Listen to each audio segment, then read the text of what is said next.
নামের কথা আছে। আমরা যদি আল্লাহর সাথে সাথে রাসূলের নামও যুক্ত করি তাহলে রাসূলকে আল্লাহর পর্যায়ে নিয়ে যাওয়া হয়, যেটার নাম হলো শিরিক।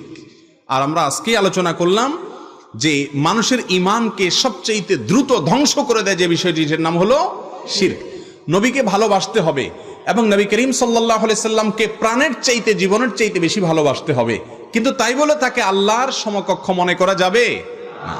এক ব্যক্তি রাসূল করিম সাল্লাল্লাহু আলাইহি সাল্লামের সময় কথা বলতে গিয়ে এমন ভাবে বলেছেন, আল্লাহ এবং তার রাসূল কথাটাকে এমন ভাবে বলেছেন মনে হচ্ছে আল্লাহ এবং রাসূল দুই সত্তা মিলে প্রায় এক বা সমপর্যায়ের।